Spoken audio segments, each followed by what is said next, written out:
Hola, les voy a hablar acerca de los psicofármacos. En general, en psiquiatría, en salud mental, ocupamos varias familias de fármacos y entre esos los más importantes para mencionar en esta presentación son los antidepresivos, los estabilizadores del ánimo, los antipsicóticos y las benzodiazepinas. Con respecto a los antidepresivos, en general, su uso es para trastornos del ánimo, tanto cuadros depresivos como distimia, también para trastornos de ansiedad se usan como primera línea de tratamiento cierto grupo de antidepresivos, en algunas conductas alimentarias también, en trastornos somatomorfos, etc. Existe una variada familia de antidepresivos que vale la pena mencionar, ¿ya? Dentro de esos tenemos los tricíclicos, que eran una familia antigua que se usaba y que hoy en día prácticamente ya no los usamos solo en algunas patologías específicas como el trastorno obsesivo compulsivo. Tenemos también los inhibidores de recaptación de serotonina, que por lejos son la familia que más utilizamos en este momento antidepresivo, como primera línea de tratamiento en trastornos del ánimo y en trastornos ansiosos. También tenemos los antidepresivos duales y otros que más adelante también mencionaremos. El mecanismo de acción de los antidepresivos en general es incrementar la actividad de las monoaminas, en este caso de noradrenalina, serotonina y dopamina, que son las que están involucradas, ¿cierto?, en, en el funcionamiento del sujeto. Cuando éstas están en déficit, por lo general aparecen los síntomas depresivos. Algunas de las funciones reguladas por las monoaminas, por ejemplo, por la norepinefrina o noradrenalina, tenemos el interés, la energía, la motivación, la atención; con la serotonina, la impulsividad, el sexo, el apetito, la agresión; la dopamina con el placer y la recompensa, y todas juntas un poco con respecto a la ansiedad, a la irritabilidad, al dolor, a la emoción. Con respecto a la familia de antidepresivos tricíclicos, solamente mencionar que eran antidepresivos que, digamos, tenían una función en varias de las monoaminas. Eran serotoninérgicos, noradrenérgicos, dopaminérgicos, antihistaminérgicos y anticolinérgicos. Por lo tanto, eran bastante potentes, pero al mismo tiempo también causaban muchos factores, digamos, muchos efectos colaterales, ¿ya? En dosis alta eran potentes como antidepresivos, pero tenían estrecho margen terapéutico. Por lo tanto, a medida que se iban aumentando la dosis de estos medicamentos, comenzaban inmediatamente a sentirse los síntomas adversos.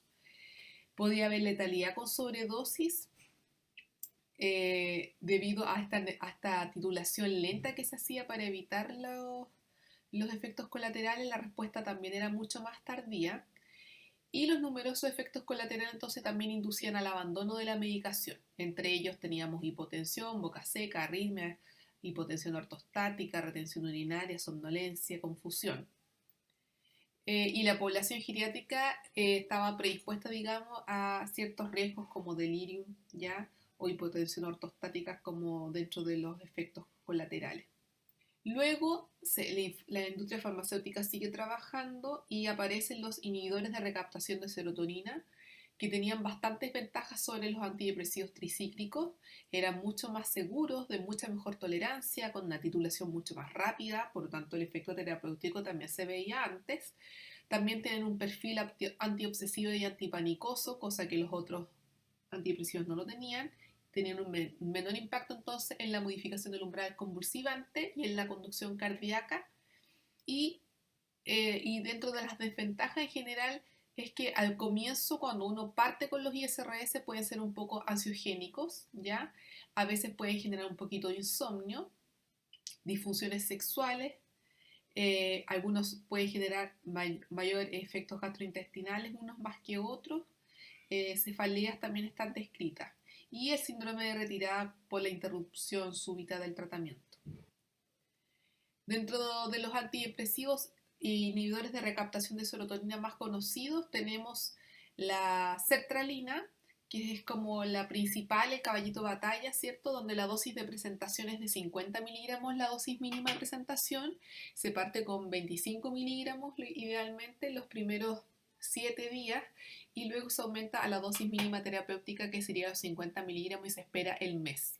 Ahí recién se vuelve a controlar al paciente para evaluar el efecto. En general los ICRS se demoran más o menos 10 días a que recién el paciente comience a sentir ciertos efectos, ¿ya? En el ánimo después de la segunda o tercera semana recién se nota, pero al comienzo en los inhibidores de recaptación de serotonina se podría mejorar, por ejemplo, el tema de la irritabilidad, el sujeto disminuye eso o disminuye la labilidad emocional y el tema anímico se nota un poco más tarde. La sertralina, como efectos, digamos, colaterales, sería no indicada en pacientes que sufran de malestar gástricos como úlceras gástricas o gastritis crónica, no son buenos candidatos, ¿ya? O que sufran de mucha cefalea, jaqueca también podría incrementarla, pero en general la sertralina es un antidepresivo muy bien tolerado, de mucha potencia como antidepresivo y también se usa bastante en los trastornos obsesivos compulsivos y también en los trastornos ansiosos. El otro antidepresivo que vale la pena mencionar es la paroxetina. La paroxetina tiene un perfil distinto en el sentido de que es un muy buen antidepresivo también, pero su perfil va más con el tema antipanicoso. Para los trastornos de pánico principalmente lo usamos muchísimo la paroxetina. Es un poco más sedante que los otros ICRS, por lo tanto se toma en la tarde, no en la mañana como la sertralina o la fluoxetina. Eh, y también es bastante bien tolerada, no provoca malestar gástrico, es raro que provoque cefalea. Lo único sí que también puede provocar disfunción sexual, al igual que todos los ISRS, y un poco de aumento de peso, principalmente con este ISRS, con la paroxetina. ¿Ya?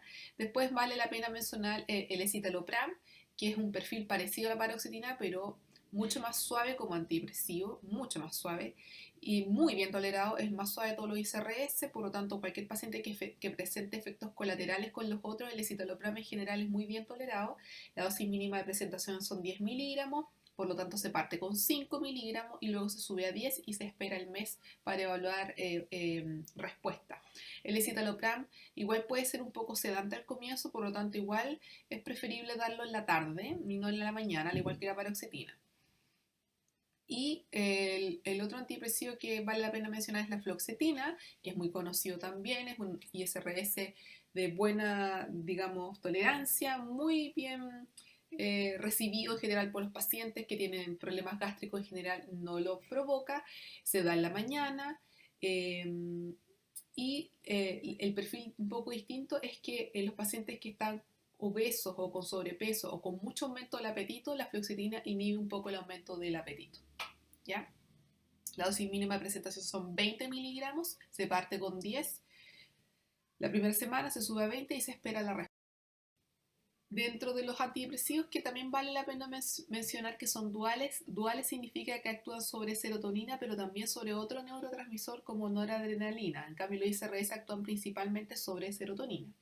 Dentro de los duales principales tenemos la venlafaxina, que es un antidepresivo que se utiliza en depresiones graves también, es bastante activador, por lo tanto en las depresiones con mucha anergia y anedonia se prefiere este antidepresivo de alta potencia, al igual que la sertralina que también es de alta potencia. Se manifiesta que, bueno, se da en dosis, la dosis mínima de presentación son 75 miligramos, se parte por lo tanto con 37,5 en la mitad, luego se sube a 75 y se espera evolución al mes del paciente a ver si responde o no. Las dosis como dual es desde los 150 miligramos para arriba. En general es un antidepresivo, como les decía, muy activador. Sí puede provocar igual disfunción sexual al igual que los otros, problemas gástricos también. Así que, bueno, o sea, los laboratorios han ido mejorando la presentación de medicamentos y ahora casi siempre se da en cápsulas. Y además en los pacientes que son hipertensos mal controlados quizás no sería un buen antidepresivo porque pudiese provocar alzas de la presión arterial. Ahora, si el paciente está bien controlado de su presión no debiera tener mayores inconvenientes, pero hay que considerarlo. También tiene vida media corta, a diferencia de los ISRS que tienen vida media más larga, que por lo tanto si el paciente se le olvida tomarse, por ejemplo, la sertralina, un día no va a notar mayores efectos y recién a las 48 horas podría empezar a notar cierto, a lo mejor un poco de la habilidad emocional, ya notarse un poco distinto y ahí se va a dar cuenta que no se tomó el medicamento. En el caso de la venlafaxina es un antidepresivo de vida media corta, por lo tanto a las 24 horas si el paciente no se tomó el medicamento, inmediatamente se siente corporalmente, sobre todo el paciente siente vértigo. ¿ya? O náuseas, y por lo tanto inmediatamente se da cuenta que no se tomó el fármaco. Otro medicamento que vale la pena mencionar es la duloxetina. La duloxetina es un antidepresivo que viene en presentaciones de 30 miligramos y de 60. Este no se fracciona, se parte con los 30 miligramos en cápsula. En general es bastante bien tolerado. Se usa muchísimo para el tema de los síntomas somáticos que acompañan a los cuadros depresivos. Por ejemplo, síntomas dolorosos como trastorno somatomorfo o como la fibromialgia. En general los reumatólogos la utilizan muchísimo también, aparte de la pregabalina que se da a los pacientes, se da este antidepresivo que funciona bien como antidepresivo y además genera este efecto, digamos, de disminución del dolor. La trazodona también es otro medicamento que vale la pena mencionar. Está, digamos, catalogado como antidepresivo, pero en verdad no lo usamos como antidepresivo, sino que más bien se vio que tenía un buen efecto sobre la estructura, sobre la citoarquitectura del sueño. Por lo tanto, porque es un inhibidor débil de la recaptación de 5-HT y antagonista de los 5-HT2A y 5-HT2C. Bueno, eso provoca finalmente que tenga un efecto más sedante y se usa bastante en los trastornos del sueño que pueden ser crónicos y para que los pacientes no generen dependencia a benzodiazepina o inductores del sueño, usamos trazodona. La dosis de presentación en general son de 25 miligramos, de 100 miligramos y de 150. En general usamos no más allá de los 150 miligramos, ¿ya? La mirtazapina es otro antidepresivo que se parece un poco a los antiguos, a los tricíclicos, porque tiene efecto serotoninérgico, noradrenérgico y antihistaminérgico. O sea, es un antidepresivo muy potente, pero que también tiene bastantes efectos colaterales. Está indicado en depresiones resistentes porque, como les decía, es bastante potente y también en pacientes oncológicos. El tema con la mirtazapina es que puede generar agranulocitosis, por lo tanto hay que estar controlando con hemograma cada cierto tiempo, y lo otro es que genera síndrome metabólico con aumento de peso considerable.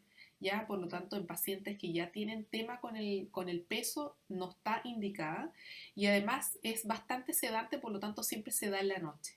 ¿Ya? En pacientes de repente con trastornos de ansiedad severos que no responden a paroxetina, se ha visto que mirtazapina ha sido un muy buen aliado, pero hay que ponerle mucho ojo al síndrome metabólico. La mirtazapina viene en presentación de 15 miligramos, dosis mínima, 30 miligramos la dosis máxima de presentación y siempre se parte ojalá con la mitad de 15, 7,5, luego se sube a 15 y se mantiene durante el mes para evaluar evolución del paciente y siempre darlo en la noche.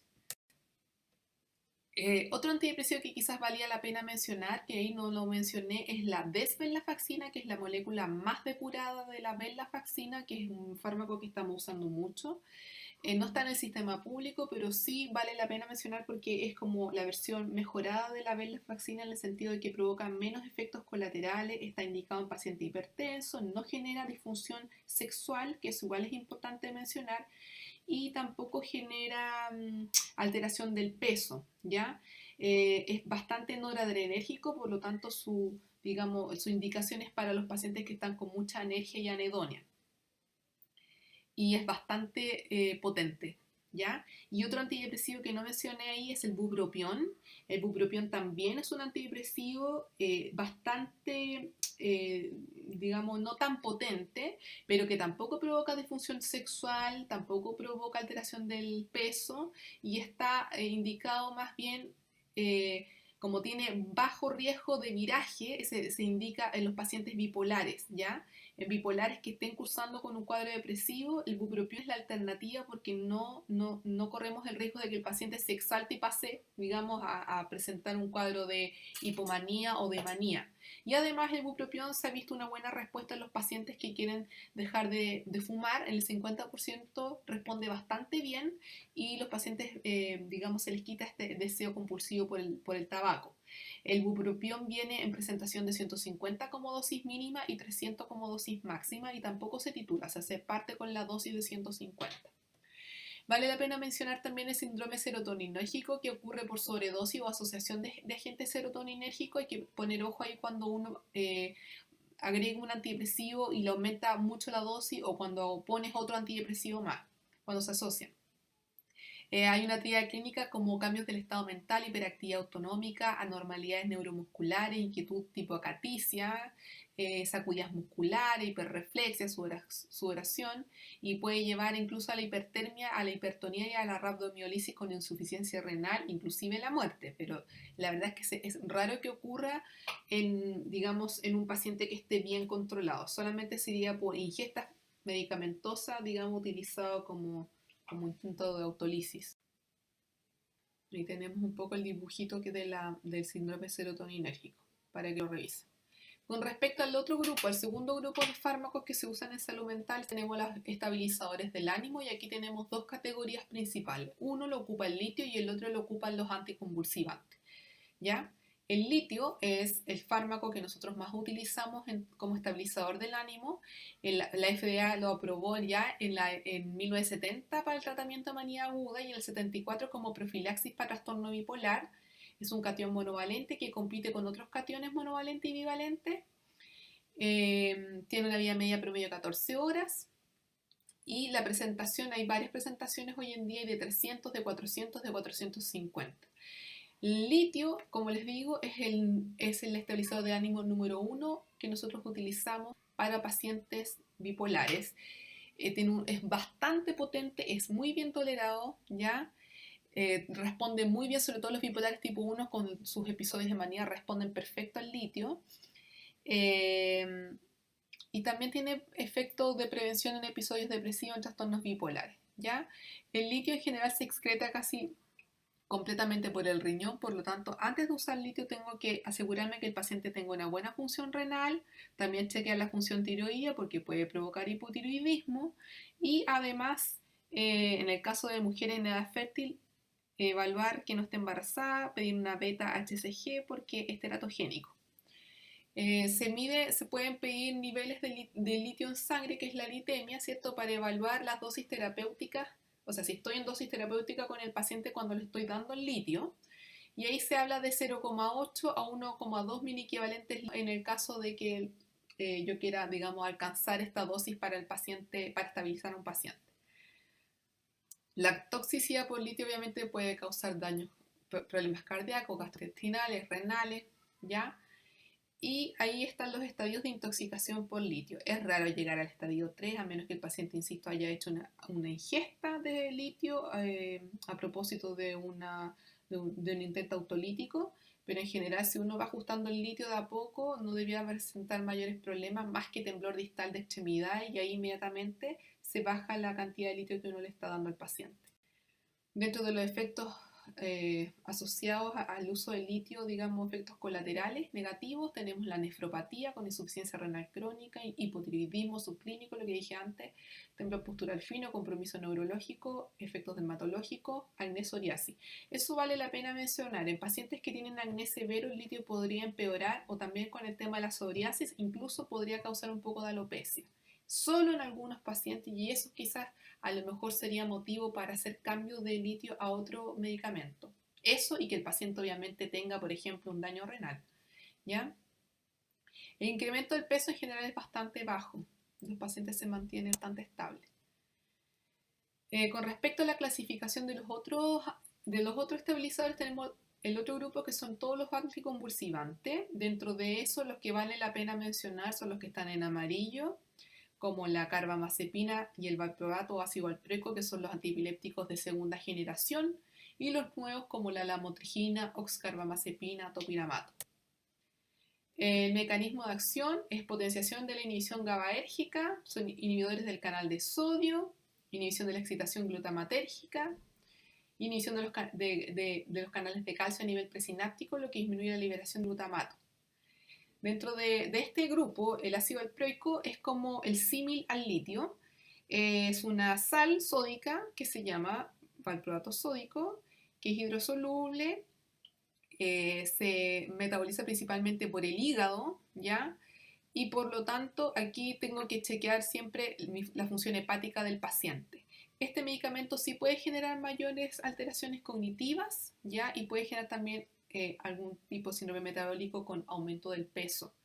Las presentaciones también son variadas, hay de 200, de 250, de 500 miligramos y también se puede pedir medición de rango terapéutico del ácido valproico en sangre, la valproemia, que va entre 50 y 100 microgramos ml. En psiquiatría, como dijimos, lo usamos bastante también para los trastornos afectivos bipolares, puede ser como coadyuvante del delirio también, ¿ya? Cicladores rápidos o con episodios mixtos también se puede utilizar. O en pacientes que no toleraron. Dentro de los efectos adversos comunes, como les mencionaba, a nivel digestivo puede provocar algunos problemas, aumento de peso, ya dermatológicamente igual puede provocar algunos rasgos cutáneos, pero es muy raro, y alopecia también. Eso principalmente. Y por lo tanto siempre chequear también acá función hepática y chequear también beta-HCG en mujeres en edad fértil porque también es teratóxico.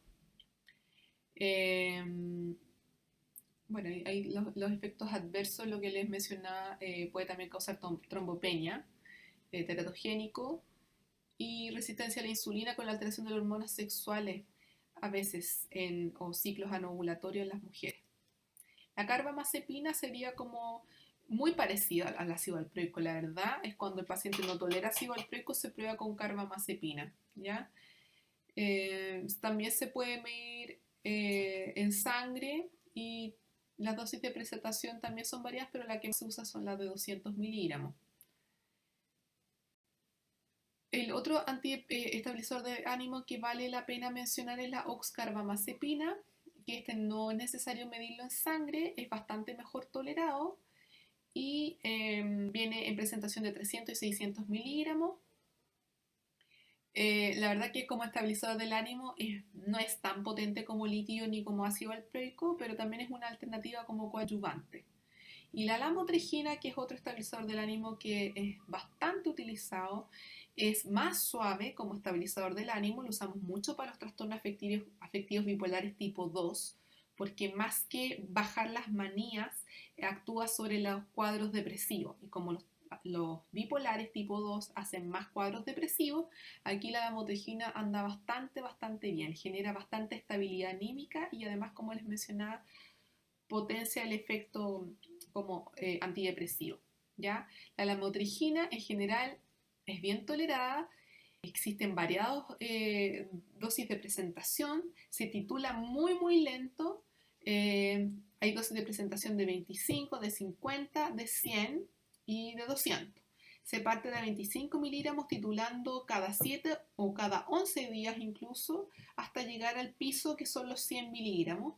Por lo tanto, el paciente tiene que tener bastante paciencia porque por lo menos estamos un mes titulando para llegar a la dosis mínima terapéutica. No solamente lo usamos en bipolaridad, también lo usamos como coadyuvante de antidepresivo en cuadros depresivos, a veces también se usa en trastornos de personalidad, borderline o limítrofe o con descontrol de impulso. También se ha visto buena respuesta en esos casos. Dentro de los RAM, bueno, en general, como les decía, es bien tolerado. Ya podría provocar diplopía, vértigo, náusea, pero es muy raro que eso ocurra. La verdad es que eso prácticamente no se da. Pero el miedo que le tenemos, y por eso se titula tan lento, es este exantema o cutáneo grave, que es el Steven Johnson, ¿ya? Y que por eso se instala tan lentamente. Y el Steven Johnson es esto, digamos que este exantema grave que da en todo el cuerpo, parte como pequeñas pintitas, puede ser en brazos, en espalda, en abdomen, y ahí el paciente inmediatamente tiene que suspender la medicación, ¿ya? Por lo tanto, cuando uno indica la lamotrigina, le explica al paciente que el único riesgo que tiene principalmente es que empiece con este rash cutáneo y que en el fondo apenas aparezca, se suspende la medicación y se da aviso al médico. El problema es que puede ser mortal en en el 1% de la población puede aparecer este Steven Johnson y puede llegar a ser mortal. Por eso es que se instala con tanto cuidado. Pero en general es muy bien dado.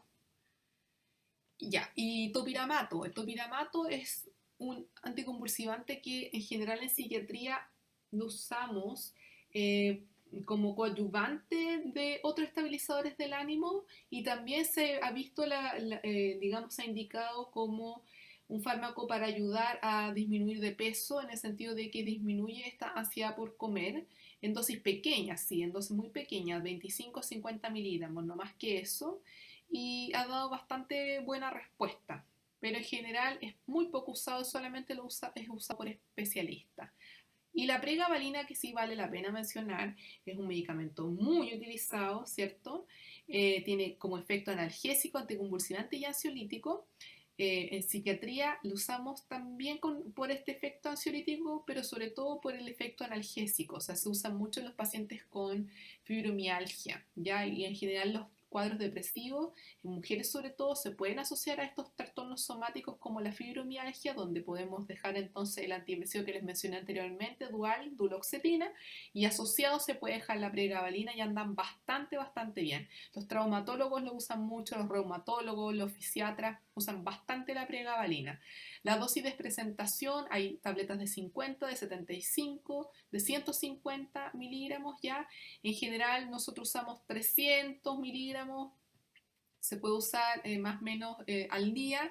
Los reumatólogos se aventuran a usar un poco más, pero hay que tener ojo porque no todos los pacientes lo toleran tan bien, porque a veces al comienzo sobre todo puede ser muy sedante, ¿ya? Entonces se parte dando siempre en la noche y ahí se va evaluando la titulación del medicamento y la respuesta de él. El tercer grupo que les menciono son los antipsicóticos, que sí son fármacos muy utilizados, no solamente como antipsicótico, ¿ya? O sea, tiene también otras propiedades.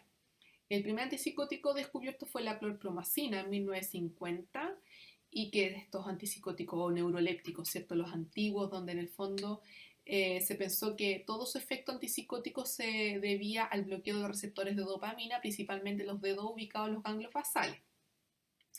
Pero también producían bastantes efectos extrapiramidales. Y después se descubrieron otras moléculas que bloqueaban a otros receptores de dopamina ubicados principalmente en las áreas límbicas. Además producían bloqueo también de receptores serotoninérgicos y 5-HT2, y a estas moléculas se les denominó los antipsicóticos atípicos, que son los que aparecen después. Los mecanismos de acción principalmente de los antiguos, de los neurolépticos, eran antagonistas de receptores de dopamina, y los nuevos en el fondo trataron de mejorar un poco y actuar además no solamente con dopamina, sino con otros neurotransmisores. Dentro de los neurolépticos, que vale la pena mencionar, ¿cierto? Bueno, están las fenotiacinas, que ahí la clorpromacina es el primero que se descubrió y fue muy utilizado en su época, y las butirofenonas, que es el haloperidol. Se pueden dividir de baja potencia o alta potencia, y los de baja potencia teníamos la clorpromacina y de alta potencia el haloperidol. El haloperidol hasta el día de hoy todavía lo usamos porque tiene la presentación en tableta y tiene la presentación también en ampolla, y se puede administrar intramuscular, y por lo tanto en pacientes de urgencias psiquiátricas, por ejemplo, o que estén muy descompensados, podemos recurrir al haloperidol.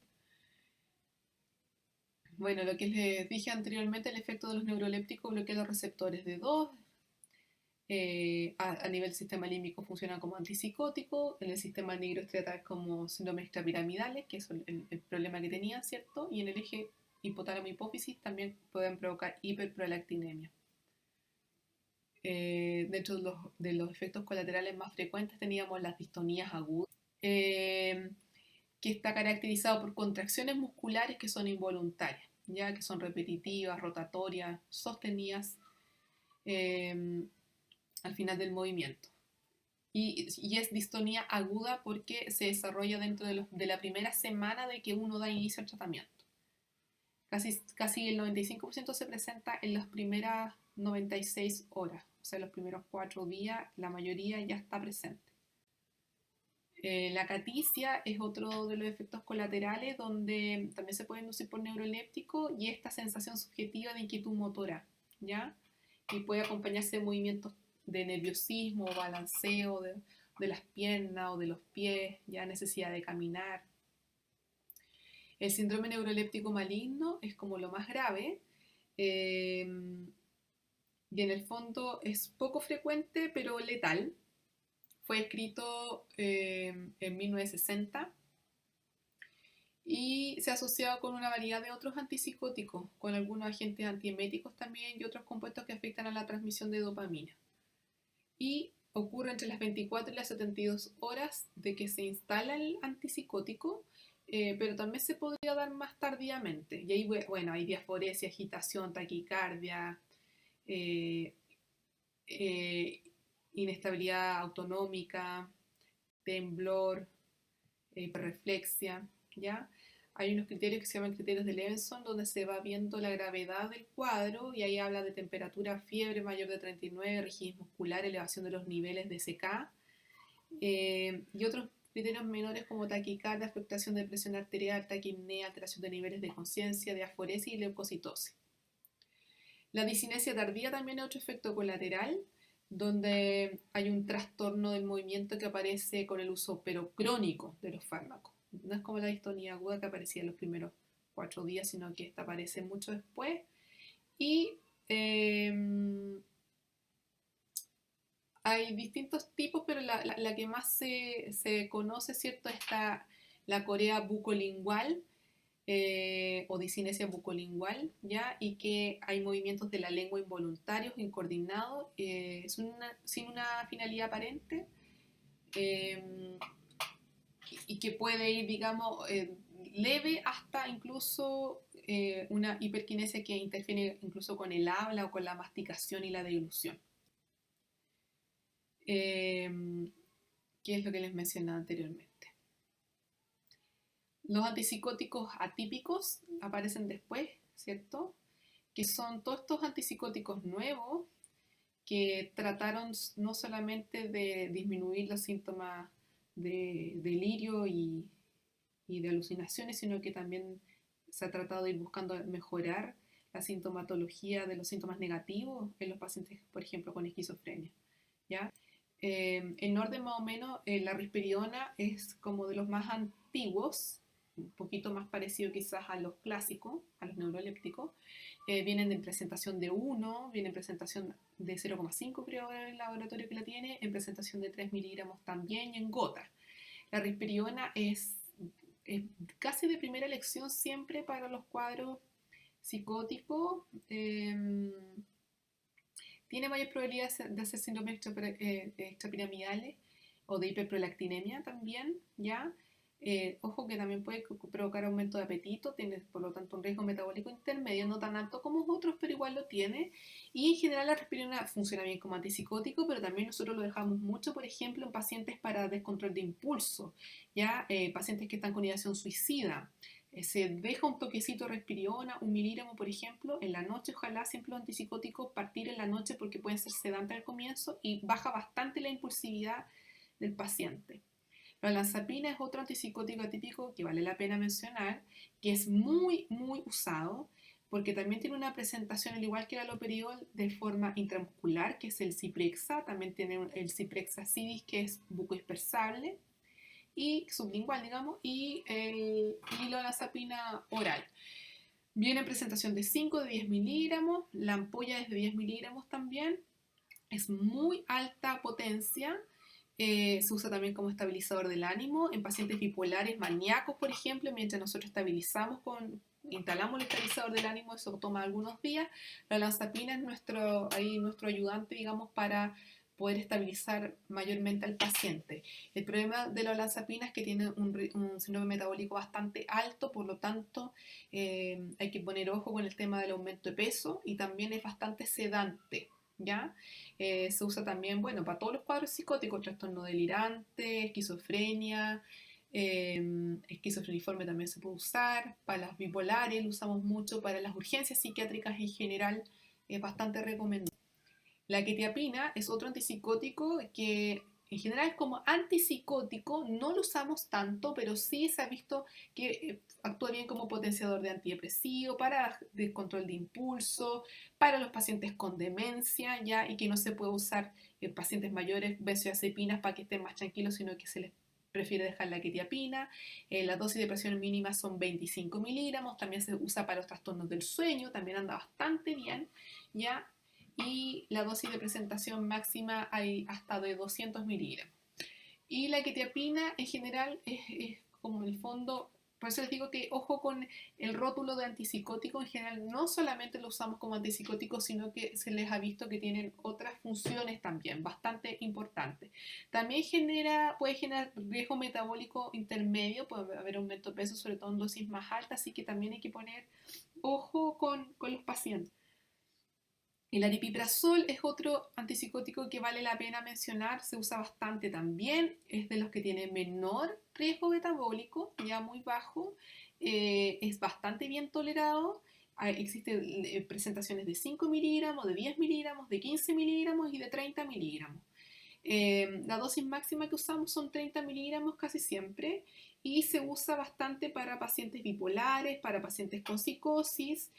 Los psiquiatras infantiles también lo usan mucho para niños, por ejemplo, con descontrol de impulso o con mucha hiperactividad, al igual que la risperidona en gotas. Y el aripiprazol en general también lo usamos harto, por ejemplo, en los trastornos delirantes.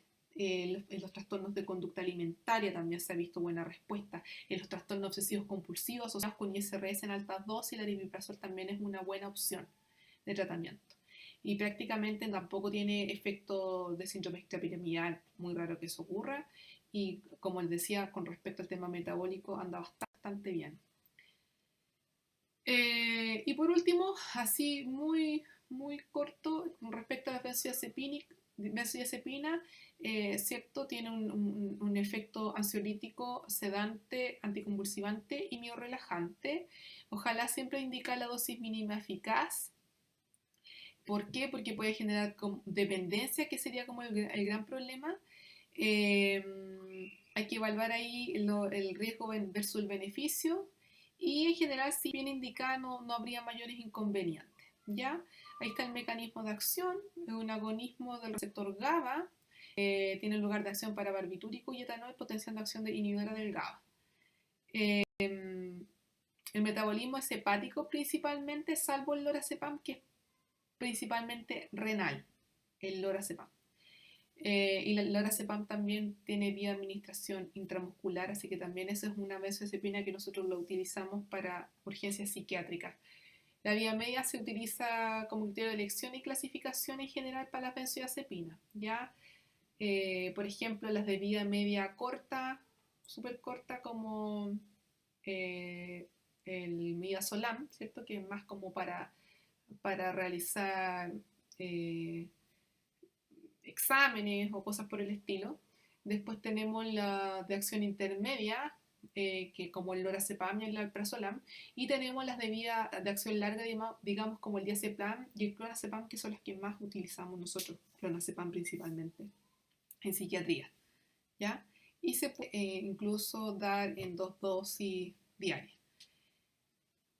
Ahí tenemos la clasificación según su vía media, y aquí tenemos los equivalentes entre las benzodiazepinas, porque obviamente las dosis no son iguales, y esa es la equivalencia que se da entre un grupo y otro.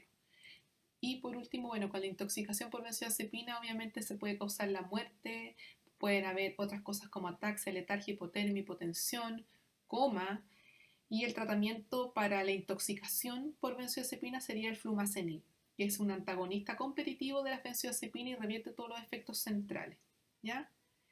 Y ojo que los síntomas de abstinencia en los pacientes que es cierto generan una dependencia con las benzodiazepinas puede ser agitación, insomnio, diarrea, anorexia, taquicardia, náuseas, ansiedad, temblor, pesadilla, hipertensión, síntomas somáticos, deseo de consumo y sudoración excesiva. Eso sería.